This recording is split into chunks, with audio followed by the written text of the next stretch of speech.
Good morning mga kaeksunan. Ngayon ay Lunes ng umaga. Maulan pa rin. Bibili lang ako ng isda dun sa kanto. Lakas ng ulan.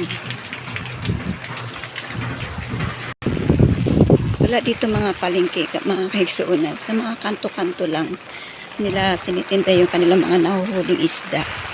So maraming malalaking isda ngayon. Yung tuna. Ang kilo ng tuna dito 250 lang.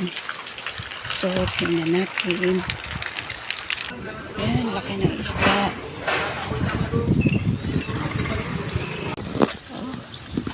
Tuna. Dawa. Lalaki ng mga isda dito. Yan.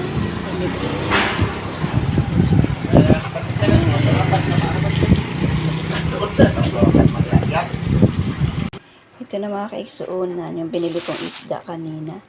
Ito ay yellow pin. Malalaki. Yellow pin. So, 1 kilo ito.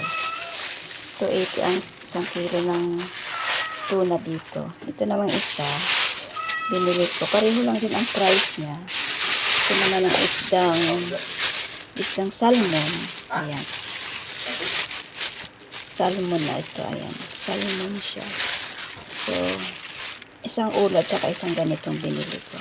Masarap kasi isigang yan. Salmon, saka tuna. Okay. Ulam namin yan sa buong isang linggo. Isang linggo, one day. Okay, yan. Kahit na masama ang panahon, ang dami pa rin nahuhuli ng mga mangisda dito. Okay. Mamaya, isisigang ko itong salmon. Yun, hugasan ko muna. Bago ilagay sa ref.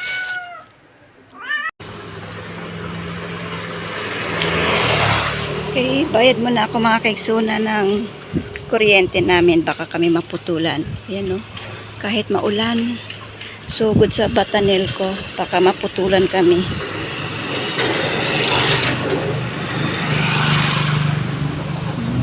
Ginagawa nila yung bagong building nila. Dito yung bayaran namin ng kuryente. Walking distance lang mga kaigsuna. Kailan maulan. Ayan yung magiging bago nilang opisina. Pansamantala, dito muna sila sa isang bahay. Umuupa sila dito. Ito muna yung kanilang... Ito na tayo magbabayan. Ayan ang opisina. Nakapagbayad na ako mga kaigsuuna ng kuryente namin.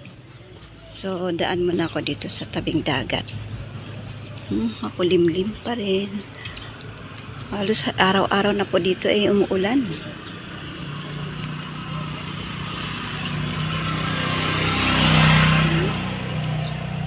Ito, sa tabing dagat, may bahay pa rin. Ayan.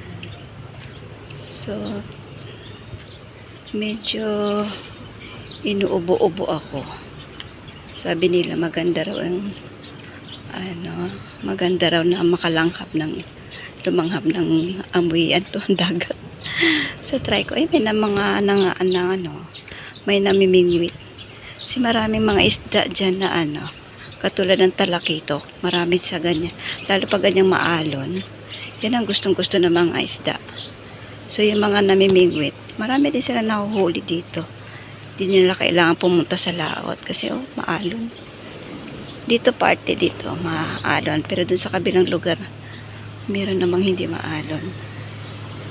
Yan. So, pasyal muna tayo dito. Maalon.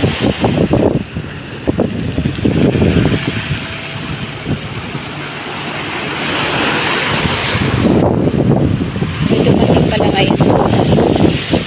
Dalawang baro. Hindi yan mga kaisuuna. Hindi pang pasahero.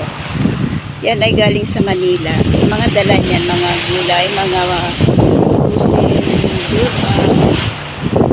goods katulad ng manok at saka yung mga basta mga pusin mga kaisuuna. Mga gulay. Yung iba mga gulay kasi na ginagamit namin dito mga kaisunan, galing din ng Manila. Wag lang yung mga talbos ng kamote, talbos ng talbos ng palaya o malunggay, meron na marami dito sa amin. Pero yung mga ibang gulay, wala kasi dito. Ang gagaling pa sa Manila, kaya may kamahalan. Ito yung pantala namin dito. Sobrang ano na yun.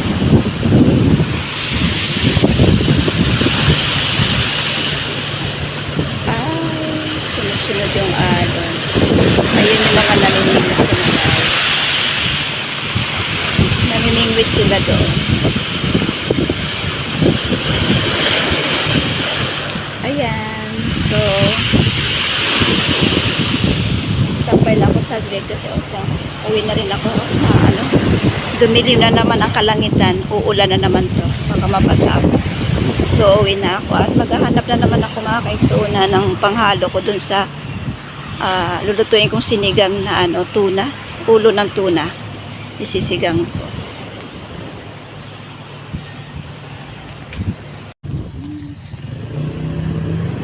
Maulan pa rin. Yan. Wala akong nabiling talbos ng mustasa. Talbos ng kamote na lang. Ayaw tumigil ang ulan. Okay. Yan lang ang ating video for today.